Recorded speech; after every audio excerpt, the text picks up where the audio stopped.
what are the good things about each generation and what are the bad things? What are like the bad qualities?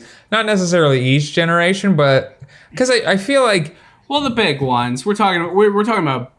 Yes. Let's be real. We're talking about boomers, Gen X, millennials, Gen Z. I feel like boomers and millennials are the only ones anyone ever talks about, though, right? Yeah, Gen X kind of flies under the radar a little bit. Gen X does, dude. Gen X, like... Gen X, who are Gen X? Gen X, who are those people? Because they don't. You're right. They don't get the spotlight. No, they don't. Gen X is like the.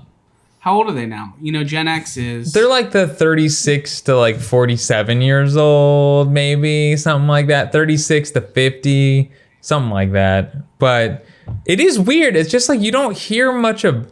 They are, because honestly, I feel like they're in between two entirely different cultures and different technological ages, I think. You're right. They're absolutely stuck between two. Yeah. Not even just that, but they're the last kind of bastion before the internet age, right? But there's just so much talk of people love to call out someone like, you know, okay, boomer, like, call out for someone being a millennial, or I've never heard someone call someone out for being Gen X or Gen Z. But what are the pros and cons? Okay. There's got to be some decent factors. Let's just start with the big one. You want to start with? Let's work our way down. All right, I have my boomer. Boomers. Here's my boomer pro. What's your pro? The boomer pro is boomers value having large homes, and they also love to flex with hospitality. I think that's one thing that gets overlooked. That's a good point. They love to have people over and flaunt their wealth with how large their home is. That's a big boomer move, is to come over, have like a big spread, have a giant pool, and share. Look straight out of like Southern Hospitality magazine. Because they think you're... White ass walls. Cream. Exactly. Cream walls. They think you're going to be impressed and that they're somehow establishing dominance over you. And you're just kind of like... If that gets your rocks off to feel like you showed me what's up, cool. I'm going to eat like 45 of these bacon wrapped top dogs, you know? Like, so that's my pro. And then that's your pro. My con is boomers have an aversion to learning any sort of technology. They didn't. I feel like there was about 10 or 15 years there where they could either jump on the train or don't jump on the train. And they decided not to jump on the train and start learning computers, start learning a PC, start learning a Mac, start learning what it means to save a file, to save as a file structure. And they decided, no, I'm not jumping on board with that. Now they're in a society where you have to know how a computer works or you'll die. So now they're calling on, you know, their children to like walk them through the most menial tasks on the internet.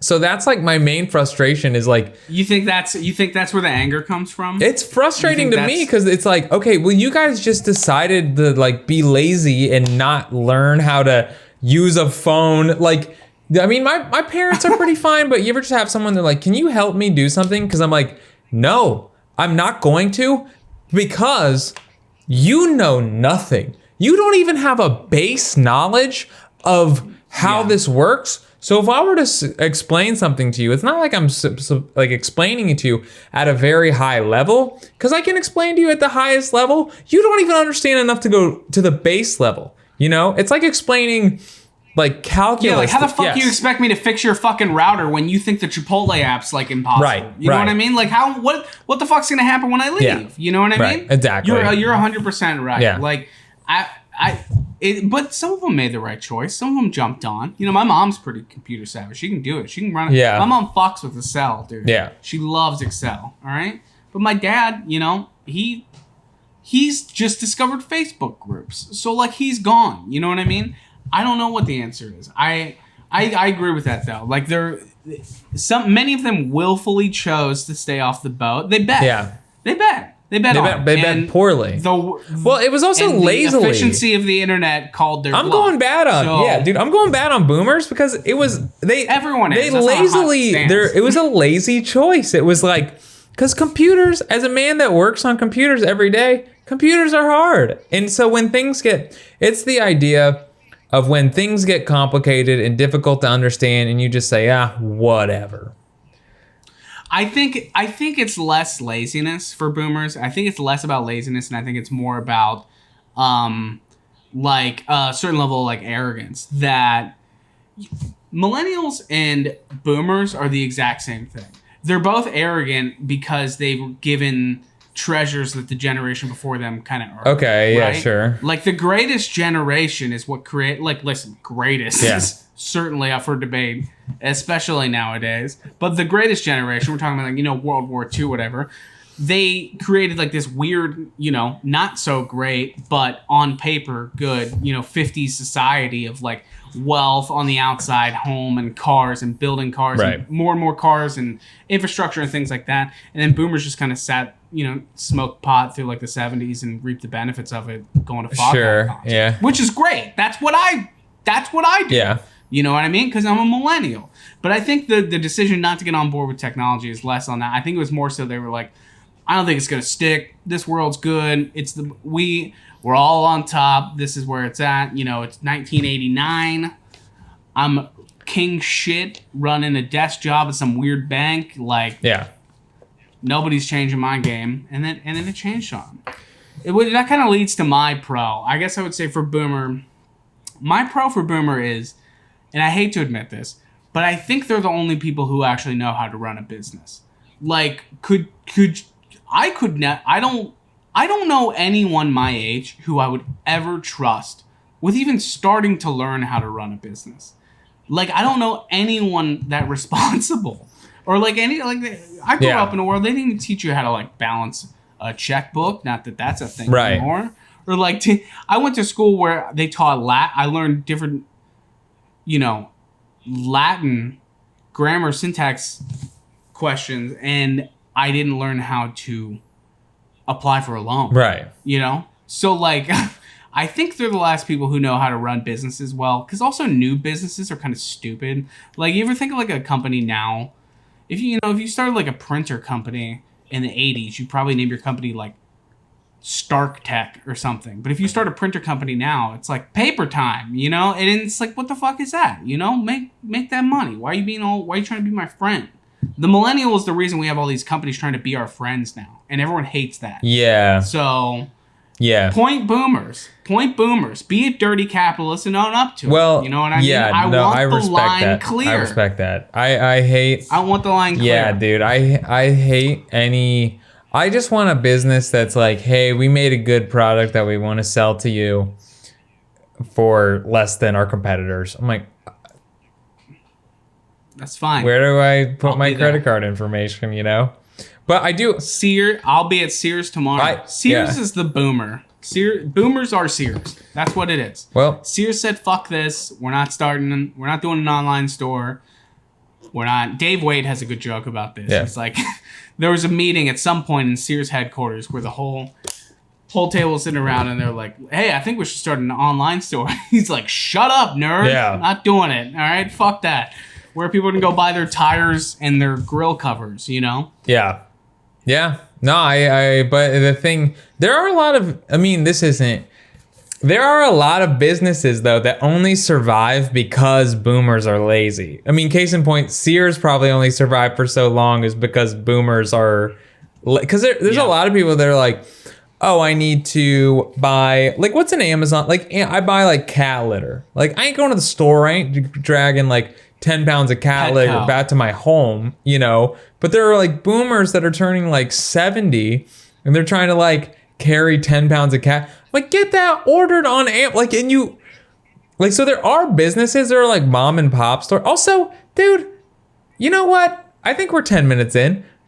Fuck a mom and pop store, dude. Everyone acts like it's some noble cause to run a shitty, antiquated business. They're like, you gotta keep them in business. So I'm like, why? Because they didn't choose to adapt? They didn't try to do the normal human thing of... Oh, come on. Oh, dude, it depends on what the situation I have zero sympathy for someone that says, I am not going to change with the times and I expect to never have to adapt. Dude, that's not what evolution is. That's not what humanity is. You're a human being. You're built to do this. and then to bitch about someone else doing it better than you. I'm like, no, go get a job at the, go get a job at Musician's Friend if you own a small, little music store. I don't care.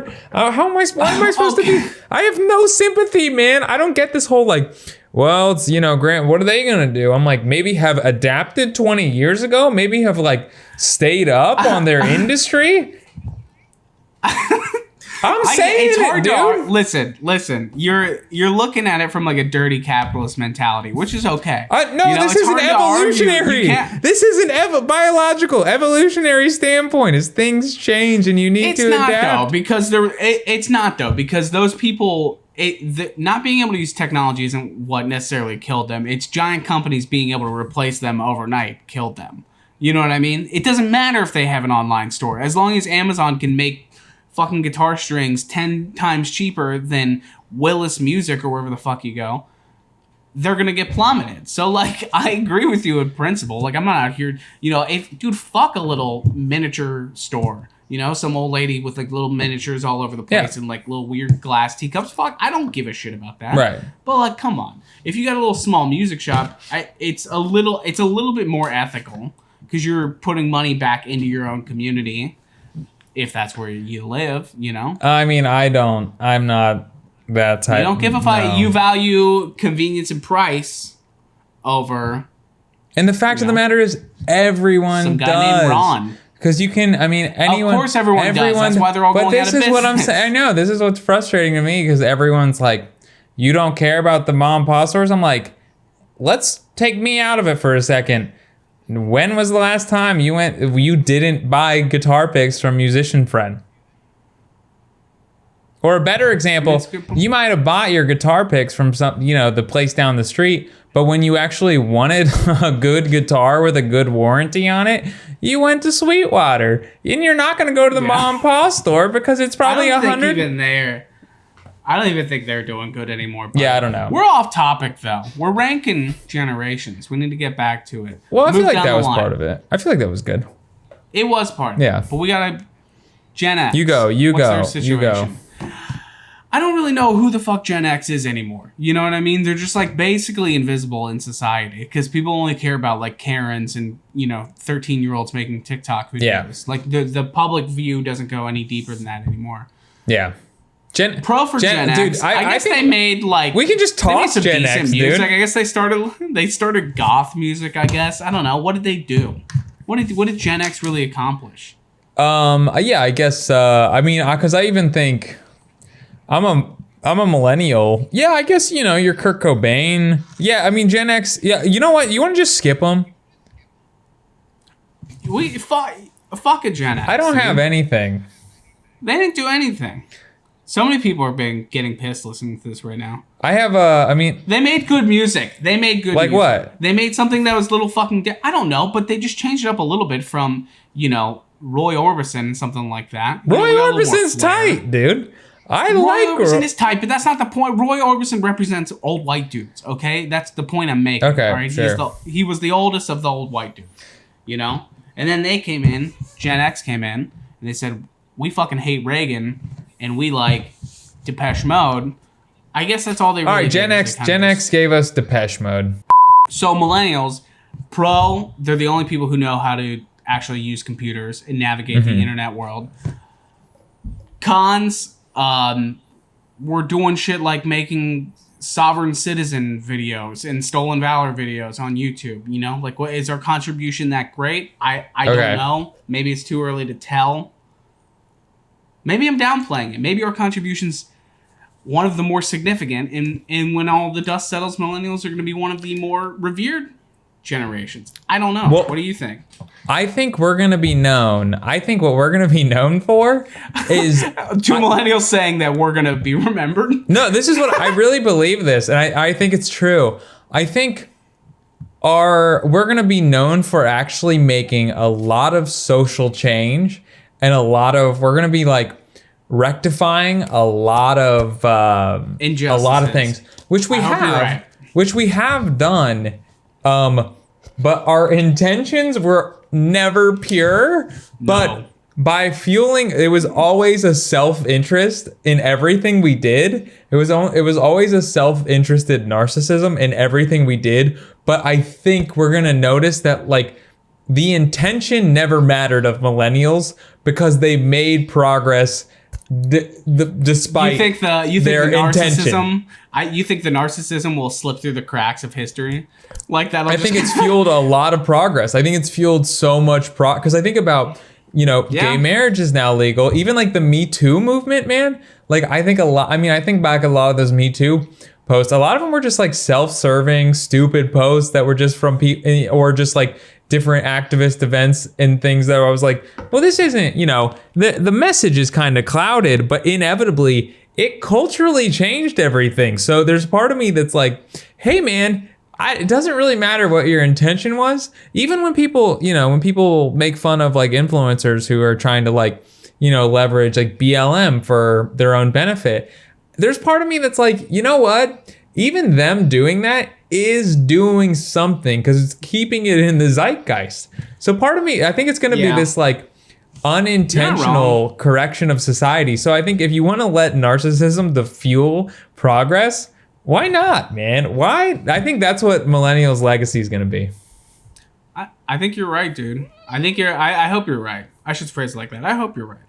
I hope we aren't remembered for just school shootings and, yeah, calling people gay on Xbox Live and complaining in the and then being remorseful about it. That'll be, I think, the ultimate millennial mood is to like write a Facebook post on how regretful you are for calling people the F word on Xbox Live when you were in 3rd grade. I think that's the millennial. It's like the long-winded, heavy-handed Twitter post about how you used to call your buddies a racial slur on Xbox Live and how torn up you are about it.